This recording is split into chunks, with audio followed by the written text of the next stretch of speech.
convinced our teacher that this is a very important place we should visit as part of the research. So we went there for a few hours.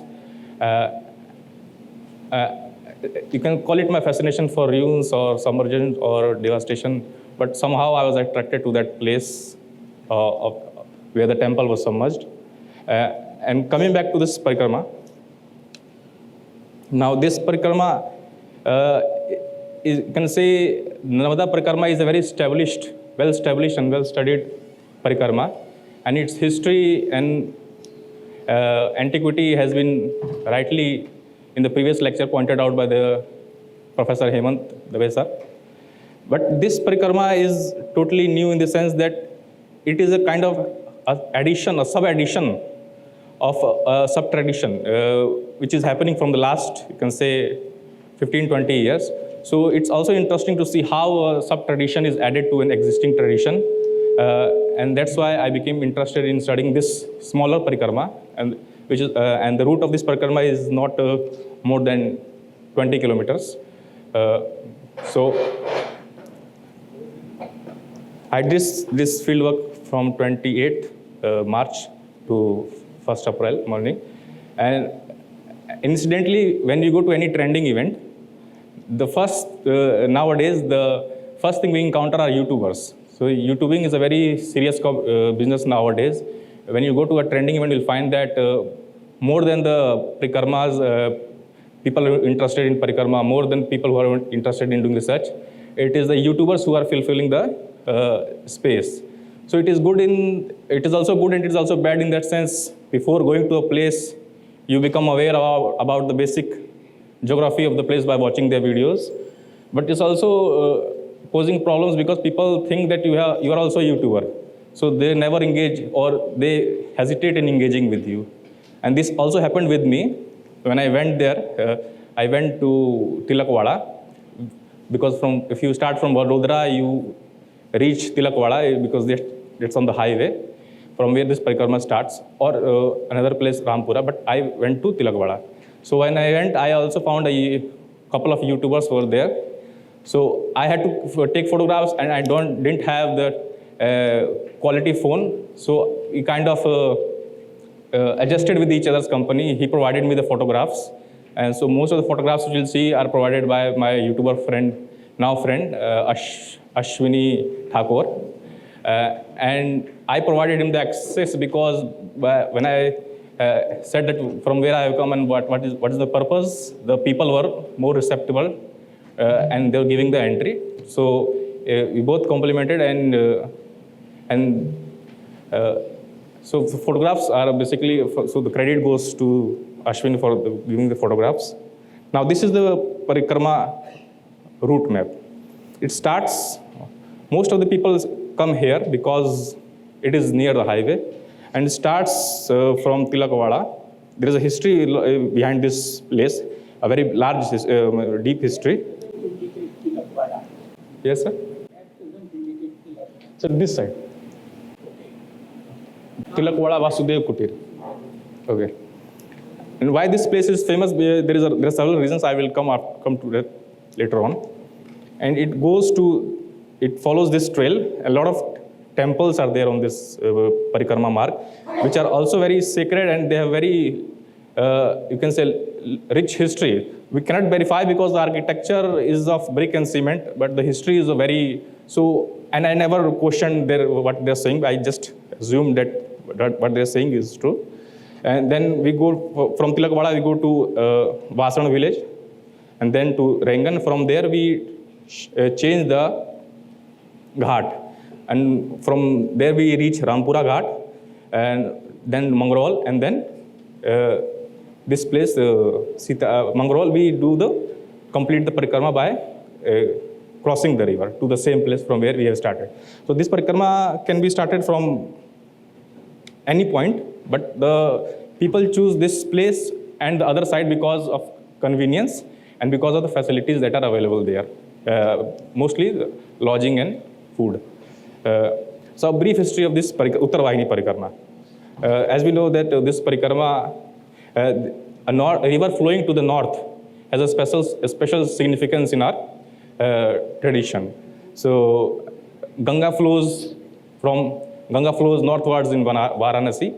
So, and there is a tradition of parikrama, but not the parikrama of the river, but parikrama of the city, because Varanasi itself is a very sacred city. So people perform Panchkoshi parikrama there. And it is, I think, 80 kilometers long. It stretches for 5 days. Similarly, a lot of parikramas are, the Dattatreya parikrama is very popular. But and the significance of Uttarvahini flowing river is also attested to that it is mentioned in Puranas. This slok was there. There is the whole history and the significance was, you can say, displayed on the posters where I was staying. And it says that Udichi Narmada Yatra Pratichi Yatra Janvi Dautra Gachanta Koshreshta Prachine Saraswati.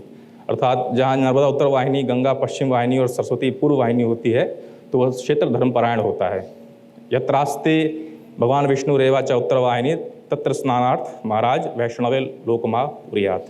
जिस स्थान पर मारेवा उत्तर वाहिनी प्रवाहित हुई हो और भगवान विष्णु उत्तराभिमुख हो, हे महाराज वहाँ स्नान करने से विष्णु लोक की प्राप्ति होती है. Now there is a tradition of taking dip in the northward flowing rivers, as attested by Professor Hemant Dave. He himself narrated the story that in his childhood he has taken dip at this Tilakwada only, because it's whether there is a parikrama or not, he couldn't recall. And a lot of people whom I interacted to at Tilakwada, they also cannot recall that how old is this parikrama, who has started it, and what are the, you can say, who are the original founders. But they generally associate this history with the original history. They try to merge that Markandeya Rishi started the original parikrama, and due to Desh Kal and Parasthiti, the parikrama got stopped, this Uttarvahini, and again it has been revived. So there are two instances, you can say there are two claims most importantly, who argue that who started this tradition. The one is the most famous, popular one. If you will Google it, you will find this Samariya Ji Maharaj of Morbi, who now lives in Yogananda Ashram just near the banks. He claims that he has started the parikrama because Mahanarmada came into his dream and asked him to perform this yatra, start this yatra. And he started in 2008. Before that it was. But there is another claim, and it is said by the villagers. So there is called Tapsi Maharaj or Jairam Bapu of Dhaneshwar, which lies on the southern bank of the river. It's in the village Mangrol. And the people narrated that in 1940s there was a Baba called Tapsi Maharaj or Jairam Baba. And he used to perform this parikrama on the Chaitra Mas Teras, only for one day along with his disciples. And so there were older people who could recall that they have served this Baba and how he used to perform. But and so they reject this, his claim of Samariya Baba that he started it. Although he popularized it. On the YouTube, you will find a lot of videos saying that he is Narmada Putra and he started it. Although he popularized it among the Gujarati population, but there is a tradition which we can discover also going back to 80 years or something, 1940s, that it was there but at individual level. It was not practiced at a larger level. Now this is the man in the saffron robe, is Samariya Baba.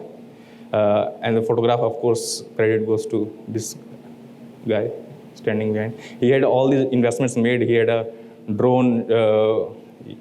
He had made investments of drone and good cameras, almost around 1 lakh rupees. Because he now, and this was his breakout moment, because earlier he used to get 100 views. Now he is getting around 10,000 views because of this trending event. And after this parikrama, he went to, which is Navaratri started. In Gujarat also there is a place, Pavagad. So he went to Pavagad on the first day because it was also starting on the first day. So he popularized it among Gujaratis. Now, why I chose Tilakwada? First of all, this is convenience, and second, of its history. Now, you can see the board in this. When I went to Tilakwada, this ashram, I almost found that this is I have arrived at Maharashtra. Almost everybody was a Marathi.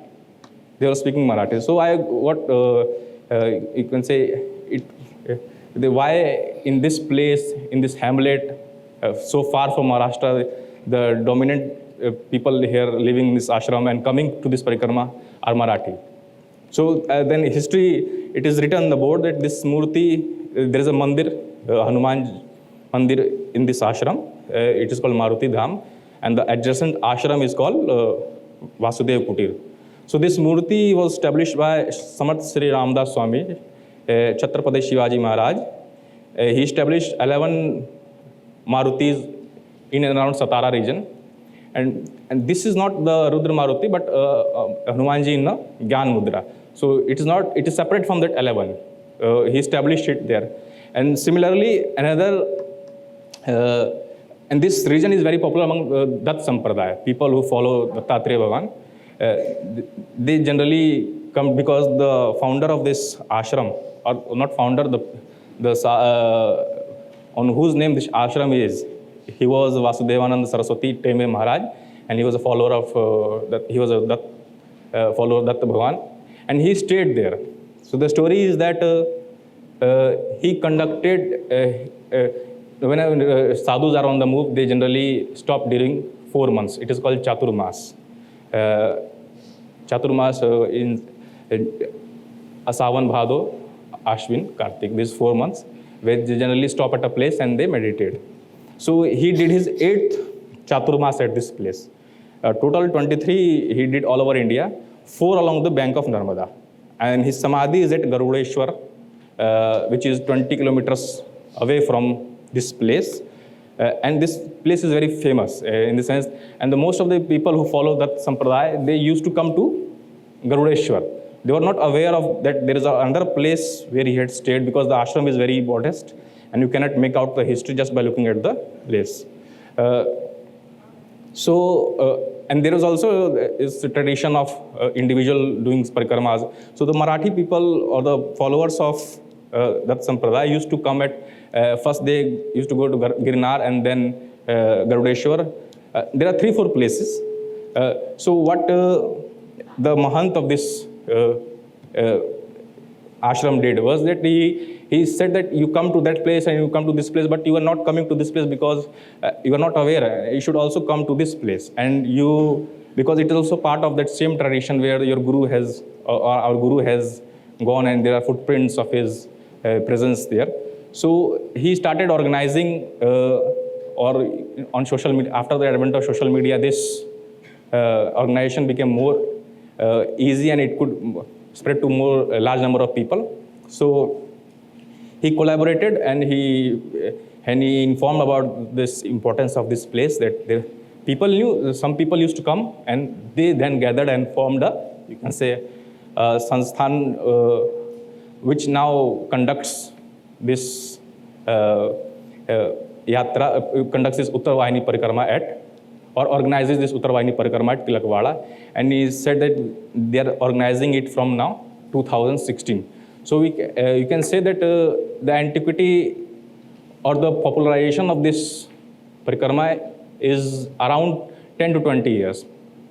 Though the history is there, that individuals were doing it, and people also say that somebody was doing it, and it's a remote place, so communication was not possible, but people are aware that there is a tradition which is going on, and how that tradition is now linked with the tradition of Datta Sampradaya, and how this tradition is now transforming this small, you can say, unknown little practice yatra into now a more global phenomena.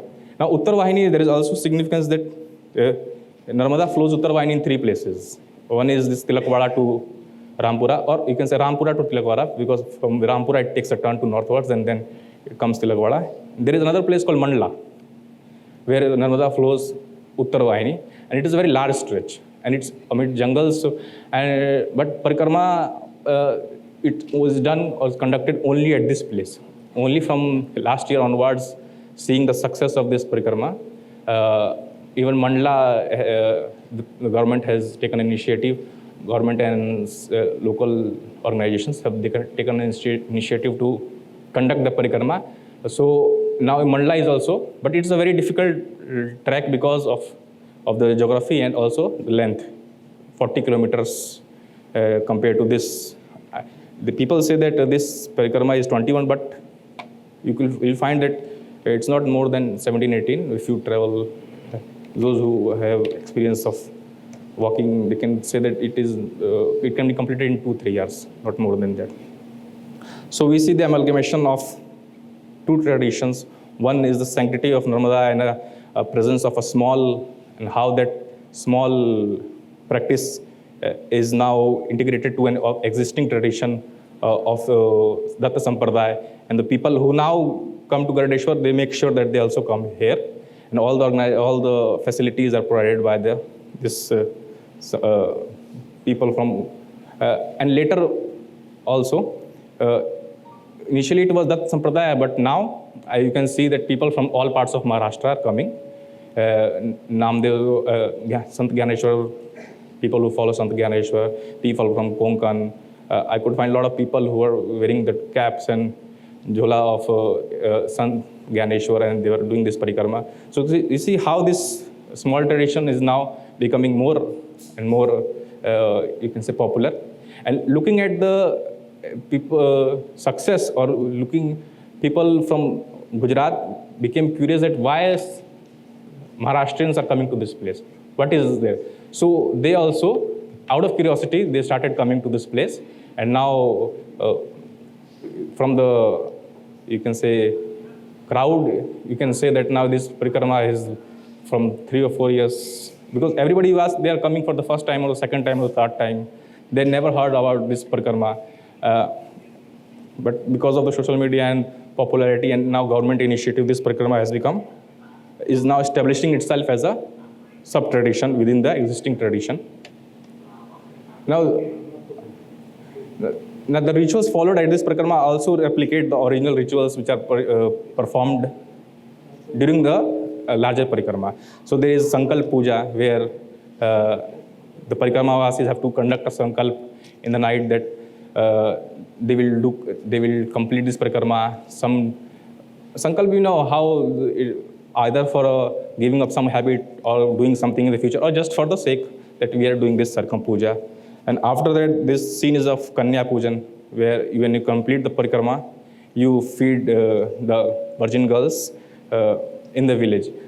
So there are also, this is the larger arrangement. You can also give money to the charity organization, and they will conduct Kanya Pujan on your behalf. Or on the whole parikrama route, there are small girls sitting on the banks with carpet and saying Narmade Har, expecting. And they're also getting chocolates, money from people. So that was also a way of doing Kanya Pujan, a shorter way.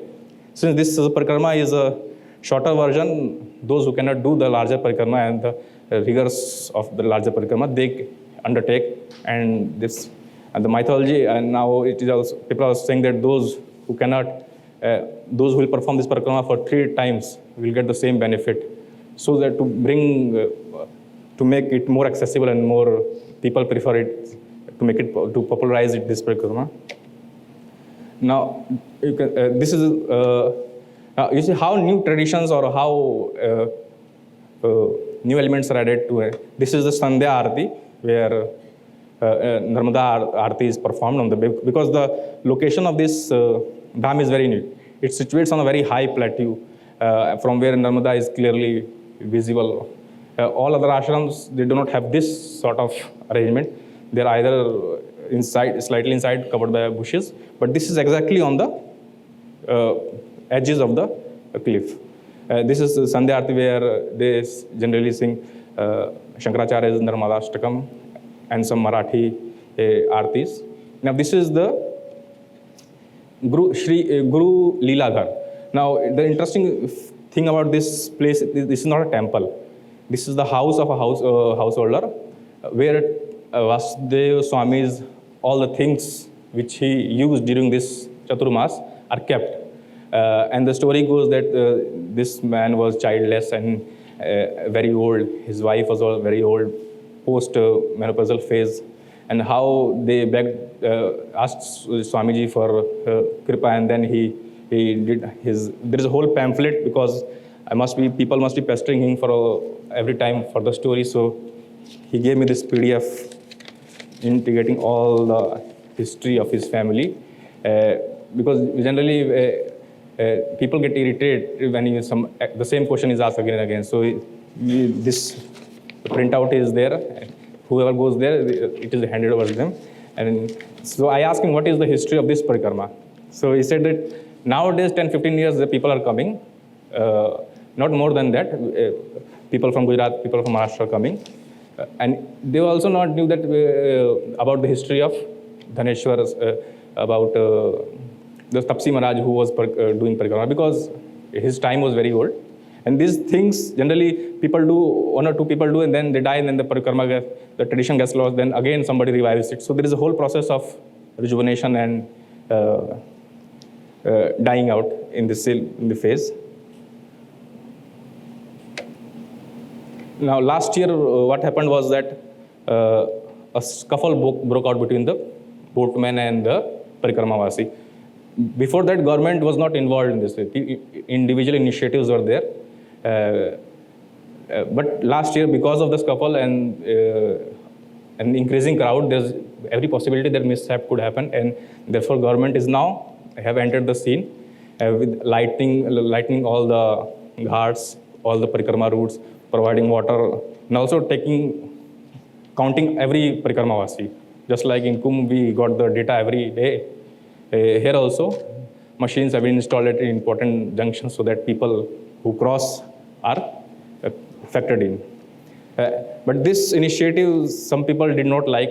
There was one Parikramavasi or erstwhile tracker, because he was from Mumbai, working in some investment bank, later shifted to his own stock trading. He was used to doing trekking, high altitude trekking. And he had certain perceptions about nature that people should not go there. Though once you see a place, you generally make sure that nobody else sees that place. So he was very angry that why government is getting involved in that. So, and all the arguments that because if some mishap happens, it is only the government that is going to be blamed. So, but his viewpoint was that of a tracker, and he also had completed this Poon Parikrama. He saw a movie called Riva in Gujarati, I don't know, released in 2016, a movie Riva.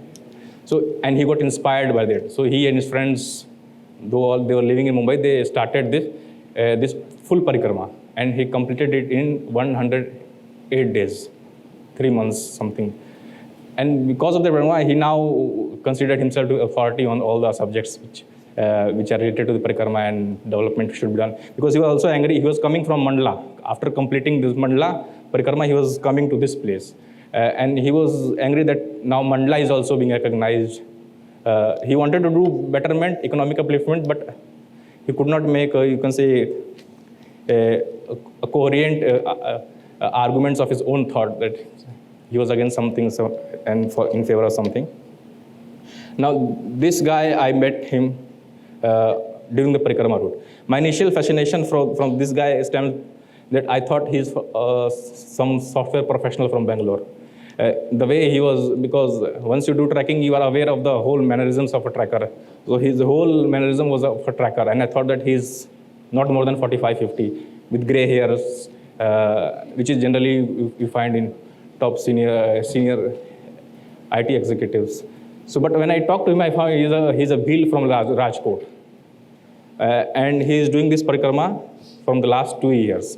And though I am holding a pen and paper, but I could not write anything, because the moment I asked him anything to write, he said, "Apne aap ko jano, mujhe kya janoge." After 2-3 rebukes, I kept the notebook. I can only remember his name and the long talk of 2-3 hours which he did with me. So, and he traced, what I can relate is that he traced his ancestry. He said that we are Majhi Ranas. In Rajkot, there is a place called Bhilwara. So we have originally come from Rajasthan, and we fought with Maranas, and we have a glorious history. Even our surnames are Rajput surnames. And he said that he works in the collectorate, and he works in the Bhils areas to educate the tribal youth. So I got curious that I asked that since you worked in the Bhil areas, what are your views about this people changing their faith and conversions? So he gave me a very reply that if your God cannot save you, then nobody else can save you. You can change whatever you want. And he says that because of the economic needs of the people might get be converting, but that's not the main issue for him. And he constantly said that apne aap ko jano. And he is by the 70 years old. And he described his regimen that he wakes up at 3 o'clock in the morning and he do sadhana and parikrama, and how in the caves of Girnar he used to meditate. So, and one thing interesting was that he, on the entire stretch, people were serving food and water to the Parikrama as a kind of seva. He never ate anything, not allowed me to eat anything. And I said, why? He said that because he explained that this thing called karmic debt, that by eating somebody from hands, you don't know how that is being procured and what is the history of that person. You generally incur their sins. So I was reminded of Iravati Karve's famous article on the road where she goes to Pandharpur, and she was, you can say, disturbed by this practice that people who are living together the whole day, the groups which are moving together, helping together, are in the end not eating together. So maybe her modern sensibilities were not able to adapt, and she called it as a Brahmical or racial. I don't know what she would have made of this, while doing the same practice 60, 70 years later. Another sadhu, he is Shiv Sharanyati. I found him on the Parikrama because he was abusing everyone on the Parikrama. So from the tone, I guessed that he is from Haryana. So I said that, Guruji, are you from Haryana? He said, Bilkul Sahi. He was from Rohtak, the quintessential Jat belt. So he also didn't allow me to eat anything and write anything. So whatever I can recollect, I am saying, he was a civil engineer by profession from a rich farming family, but somehow he got disinterested and he left this and he took sannyas at Prayagraj in 2019 and he has taken initiation in Juna Akhada. So his name is now Shiv Narayan Yati. Yati is the first step. After taking sannyas, he is now moving on the banks of Narmada for 3 years, because according to him, Narmada is a place, and he is finding a place where he can set up his ashram or meditate so that he can gain knowledge and return to the Guru and say that I have learned this. And these two people are from random people who he picked from Bihar, and he called them. They don't know anything about this parikrama or the, okay.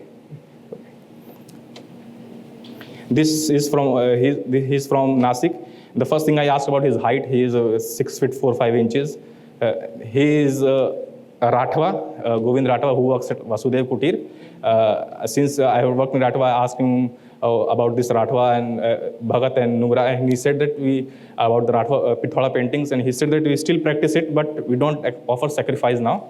It's only the coconut we break as a ritual. And now Uttarvahini Parikrama has become a melting point of different sampradayas. Dutt Sampradaya was there, Sant Ganesh was there. I also find a group from Bengal, Shri Kula or Kalikula Sampradaya.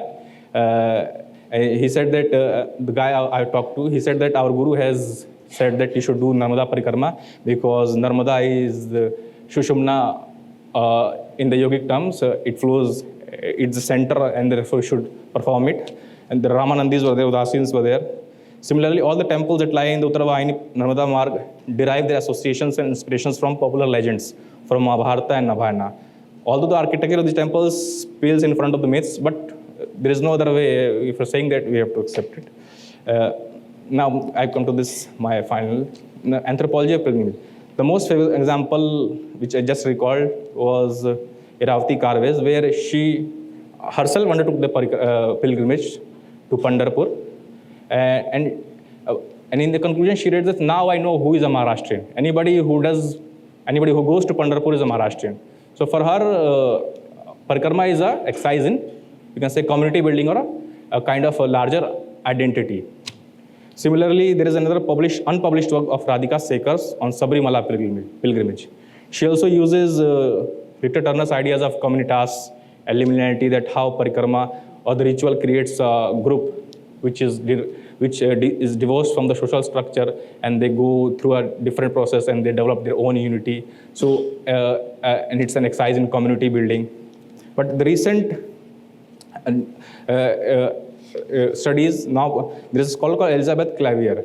She spoke about how devotional trials and tests or series of mental settings are important in doing pilgrimage, because in order to grasp what is being proposed, you should have a certain change of mind or certain, you can say, practices that makes you more susceptible to the divine presence, which is, she did her fieldwork at Medjugorje, which is a place in Yugoslavia, now erstwhile Yugoslavia, and she highlights that how in the middle of the conflict where everybody was killing everybody, this new tradition was being developed.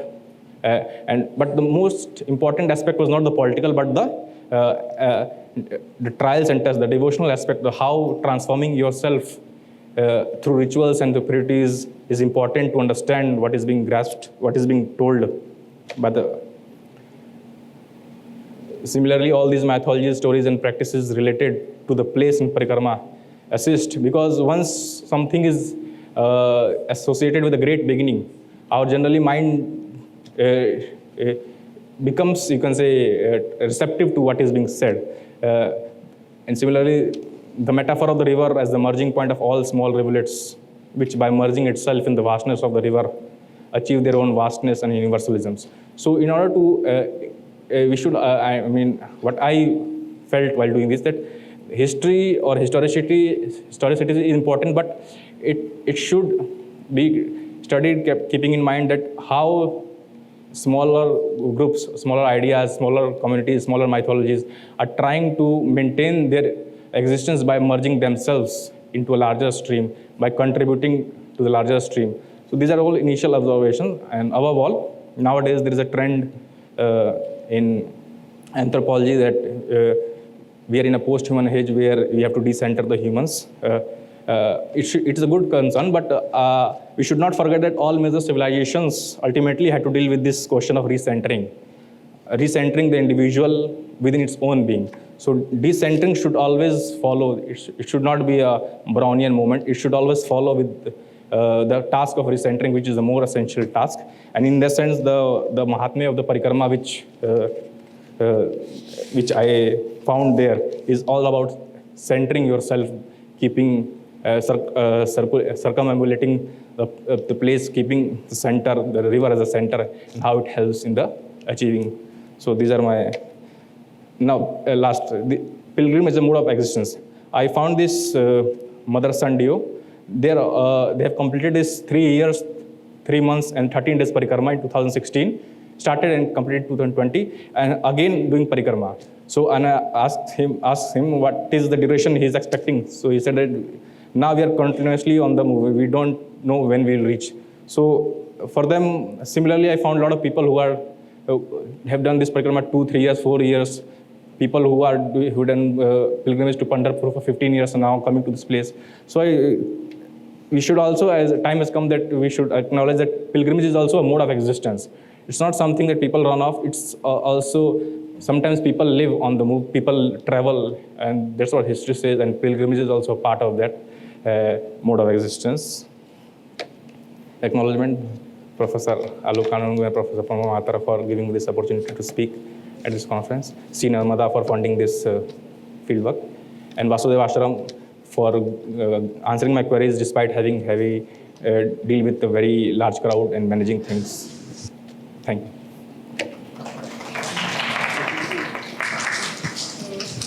Running little short of time, I can run to one.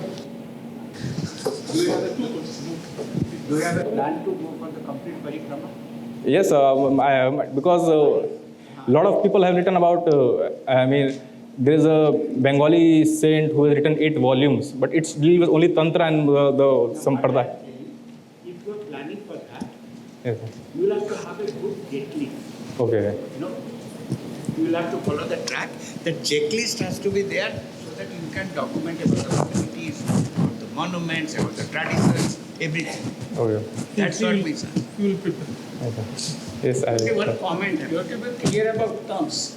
There are akhadas, Yes, sir. there are sampradayas, Yes, sir. and there are types of sadhus. Yes, sir. You intermingle them.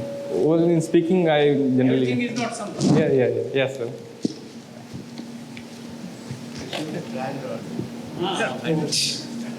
गड़बड़ कर देते Hi, thank you for the presentation. It was very detailed, Dr. Singh. I just wanted to know that you talked about this little traditions and small traditions being mainstreamized suddenly in a particular period in history. So, who are these people? I didn't get a sense of which community, which castes, and whose sampradayas are being actually. You know, you're highlighting some sampradayas and some traditions, but who are these communities? So just a little bit of, kind of elaboration on that would be helpful. As Thank you. Mentioned about little tradition, great tradition. This concept itself has been challenged by recently by scholars. Robert Redfield, not recently. In Indian context, scholars find that this is very difficult to differentiate between the little tradition and great tradition, as we can do in Western civilizations, because the scriptural is not something which is limited to the scriptural and the ritual are not something which are totally separated from each other. Examples of Gaya is there. Gaya is all about ancestor worship, Bhut, which you can pray puja, and there is also a rich tradition, scholarly tradition, and the people who follow it also come from. You can say people who Brahminical traditions. So in Indian context, rich little tradition and great tradition has always been contested because there is no clear-cut boundary.